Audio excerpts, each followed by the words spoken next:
मैं उपेंद्र यादव, बेरोजगारों की बुलंद आवाज में आप सबका स्वागत है। दोस्तों, सेकंड ग्रेड हेडमास्टर, एसआई भर्ती, हेल्पर टू, एलडीसी 2018 सहित कई भर्तियों के मैं चर्चा करूंगा। सबसे पहले क्योंकि कल मुख्यमंत्री जी के सचिव साहब से सचिवालय में मीटिंग हुई थी, उस मीटिंग के दौरान हेडमास्टर सेकंड ग्रेड और एसआई भर्ती परीक्षा के परिणाम के लिए चर्चा हुई और उन्होंने मेरे सामने ही आरपीएससी सचिव साहब को कॉल किया और उन्होंने परिणाम के बारे में पूछा। तो दोस्तों, वहां से ये न्यूज निकल के आई वार्ता में, परिणाम तैयार है और जो आरक्षण वाला जो विवाद चल रहा है ईडब्ल्यूएस और जो एमबीसी वाला, उसको लेकर भर्ती प्रक्रिया सरकार ने रोकने के लिए कहा है। सरकार ने रिजल्ट परिणाम रोकने के लिए कहा है क्योंकि उन्होंने यही कहा कि सरकार की तरफ से निर्देश मिले हैं कि जब तक इसका निस्तारण नहीं हो जाता, जब तक इनका परिणाम रोका जाए। तो कुल मिलाकर यही है दोस्तों, आपका परिणाम बिल्कुल तैयार है और जो आरक्षण वाला मामला है उसको लेकर रुका हुआ है। लेकिन इसके अलावा 11 अप्रैल को महेश चंद्र मीना ने एक आरटीआई लगाई थी और उसमें आरटीआई में आरक्षण को लेकर सवाल जवाब किया था। जवाब मांगा था कि जो दिव्यांगों का जो आरक्षण 4% उसके बारे में पूछा है एचएम भर्ती में। तो दोस्तों, वहां से रिप्लाई आया है कि जिनका विज्ञापन जारी होने के बाद, भर्तियों का विज्ञापन जारी होने के बाद ईडब्ल्यूएस जो 10%, एमबीसी और जो 4% दिव्यांगों को ये बाद में दिया गया, ऐसे में ये लागू नहीं होता। ये आरपीएससी ने जवाब दिया है। अब आरपीएससी ने जवाब दिया इसका मतलब वरिष्ठ अध्यापक भर्ती यानी सेकंड ग्रेड भर्ती, एसआई भर्ती, हेडमास्टर भर्ती, ये तीनों का विज्ञापन पहले जारी हो चुका था, उसके बाद ये आरक्षण का आदेश जारी हुए थे। तो दोस्तों, ऐसे में जब आरपीएससी ने माना तो ऐसे में आरपीएससी इन भर्ती परीक्षाओं में आरक्षण का मामला, आरक्षण का फायदा नहीं देगी। ये जो आरटीआई कल आई है, सोशल मीडिया पे वायरल हो रही है महेश चंद्र मीना के नाम से, और हालांकि सरकार ने लिखवाया कि कार्य विभाग से जो उन्होंने राय मांगी थी, कार्य विभाग ने हालांकि सरकार को दी है। अब सरकार उसमें उच्च स्तरीय मंथन कर रही है किस प्रकार कौन सी भर्ती में जिनकी विज्ञप्ति जारी हो चुकी है, जिनकी विज्ञप्ति पहले जारी हुई है, तो वो अंतिम निर्णय सरकार और कार्य विभाग को करना है। तो दोस्तों, सेकंड ग्रेड, एसआई भर्ती और हेडमास्टर भर्ती, तीनों ही भर्ती परीक्षाओं का परिणाम बिल्कुल तैयार है। बस सरकार और कार्य विभाग के आदेश का इंतजार कर रहे हैं। ये सब लोगों के लिए सूचना है।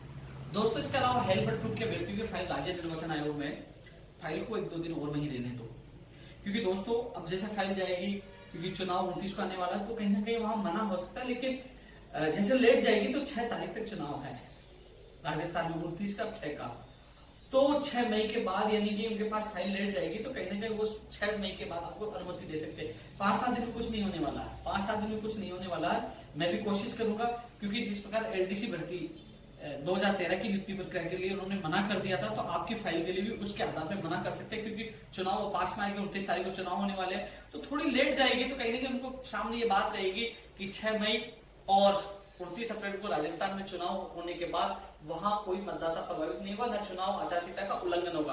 तो ऐसे में 6 तारीख के बाद आपको अनुमति मिल सकती है। मई में आपका परिणाम आ जाएगा, परिणाम आपका तैयार है। राकेश शर्मा जी से मैं मिलकर आया था, 1.5 गुना आपका परिणाम तैयार कर रखा है और मई में आपका परिणाम आएगा, ये निश्चित है।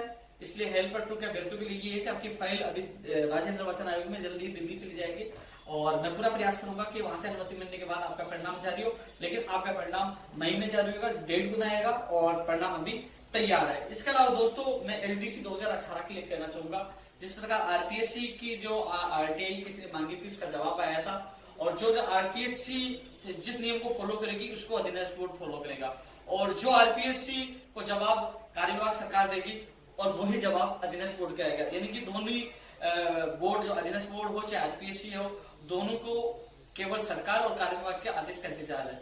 लेकिन जो मेरा व्यक्तिगत मेरा मत है कि जिस प्रकार मैंने भी इस पूरे मामले में कल सचिव साहब के सामने बात रखी थी, तो कुल मिलाकर ये है कि यदि पहले जो विज्ञापन जारी हुए हैं उनमें लागू किया जाता है तो सारी भर्तियों का पदों का वर्गीकरण दोबारा से जारी करना होगा, क्योंकि वर्ग अनुसार पदों का वर्गीकरण होता है कि इस वर्ग कितने हैं। तो दोस्तों, ऐसे में सारी भर्तियां प्रभावित हो सकती हैं। और जिस प्रकार अधिनियम बोर्ड आरपीएससी के अधिकारी को मानना है कि वो जो पहले से विज्ञप्तियां जारी हो चुकी है और उन भर्तियों में ये लागू करने के लिए असमर्थ है, उन्होंने अपना जो मत नहीं के लिए कहा है, भविष्य में जारी होने वाली विज्ञप्तियों के लिए उन्होंने कहा कि इसमें लागू किया जा सकता है। तो ऐसे में एलडीसी 2018 का पक्ष मजबूत हो सकता है। लेकिन सबसे बड़ी बात है कि कुछ अभ्यर्थी मुझे सचिवालय मिले थे, उन्होंने कहा कि कार्यक्रम का पहले का भी सर्कुलर है, जो पहले पिछली विज्ञप्तियों में बाद में भी आरक्षण दिया गया है एमबीसी को। तो ऐसे में जो कोर्ट में मामला गया है, अब न्यायालय में भी पेचीदा बनता जा रहा है। लेकिन दोस्तों एलडीसी 2018 सूझबूझ के साथ, सही रणनीति के साथ यदि सही तरीके से काम हुआ तो ये भर्ती जल्द से जल्द सुलझ जाएगी। और जो टाइपिंग का इंतजार कर रहे हैं तो उन अभ्यर्थियों को खुशखबरी मिलेगी और उनके सपने भी साकार होंगे। दोस्तों मुझे जितना सहयोग आप लोगों को अपेक्षित है, आपको चाहिए, मैं सहयोग करूंगा निस्वार्थ। जहां मुझे याद करोगे मैं आपके साथ हूँ। यदि किसी अभ्यर्थी को सहयोग चाहिए तो मेरा बेरोजगार कार्यालय महेशनगर थाने के सामने कभी भी आए, मिले, मैं आपका जितना सहयोग होगा मैं करूंगा, क्योंकि आपको समय पे रोजगार मिले, समय पे आपके सपना पूरा हो, टाइपिंग हो और आपको ज्वाइनिंग मिले। मैं आपके साथ हूँ और कोशिश ये रहेगी बीच का रास्ता निकालकर किसी भी चयनित अभ्यर्थी को नुकसान नहीं हो और किसी वर्ग को भी नुकसान नहीं हो, सबका हित हो और सबका भला हो। इसलिए दोस्तों आपको जब भी मुझे याद करोगे मैं आपके साथ हूँ। यह न सोचे कि मैंने कोई पोस्ट नहीं डाली तो मैं एलडीसी 2018 को भूल गया, नहीं। जब परिणाम जारी नहीं हुआ तब भी आपके साथ था, आगे भी साथ हूँ और जब भी मुझे याद करोगे आपके बीच में रहूंगा। बस यही है कि आपका काम अभी कह रहा हूँ, सही रणनीति सही तरीके से सही दिशा में होगा तो आसानी से होगा। गलत रणनीति आपने अपनाई तो कहीं ना कहीं आपका मामला उलझ जाएगा और उलझते रहोगे, जिस प्रकार पिछली भर्तियों का आप रिकॉर्ड देख लीजिए। इसलिए सही तरीके से सही दिशा में आप काम करिए, जल्दी आपको खुशखबरी मिलेगी। जहां मेरा सहयोग होगा मैं आप लोगों का सहयोग करूंगा। दोस्तों इसके अलावा अधीनस्थ बोर्ड की जो भर्ती है, जिनकी एग्जाम तिथि के लिए जो कलेक्टर्स को लेटर लिखे थे मई के लिए, तो दोस्तों जहां तक मेरी बात हुई है, जहां तक जो सूचनाएं मुझे प्राप्त हो रही है, उससे ये मैसेज है कि मई में भी उन भर्ती परीक्षाओं का होने की संभावना कम है। मई में भी कम है, जून में भी कम है। ऐसे में जुलाई अगस्त तक ये भर्ती की परीक्षा होने की संभावना है। अभी मैं संभावना बात कर रहा हूं, मई और जून की संभावना कम है। और यदि इनका जो जिला कलेक्टर से यदि जून में इनको परमिशन मिलती है, जून के लिए मना बता रहे हैं, लेकिन यदि फिर भी अधीनस्थ बोर्ड कोशिश कर रहा है, लेकिन मई और जून की संभावना कम बता रहे हैं, इसलिए मई और जून के बाद ही उन भर्तियों की परीक्षा आयोजित होने की संभावना है। और तमाम उन भर्तियों का जो परिणाम नहीं आया वो आरक्षण वाला विवाद है। जैसे ही आरपीएससी को अधीनस्थ बोर्ड को दिशा निर्देश मिलेंगे उसके बाद परिणाम जारी होंगे। कृषि प्रेक्षक हो चाहे एनटीटी हो, इनका परिणाम भी तैयार है। इसके अलावा दोस्तों हेल्पर 2 की मैंने आप लोगों को बताया और सोमवार को मेरी और मीटिंग है। और सोमवार को क्योंकि रीट वाले कई मामलों को लेकर मेरी मीटिंग है, जैसा होगा मैं आप लोगों का पूरा सहयोग करूंगा। ऐसा ही भर्ती, हेडमास्टर भर्ती और वरिष्ठ अध्यापक भर्ती 2018 के लिए आपको मैंने बताया परिणाम तैयार है। अधीनस्थ बोर्ड की कई भर्तियों का परिणाम तैयार है।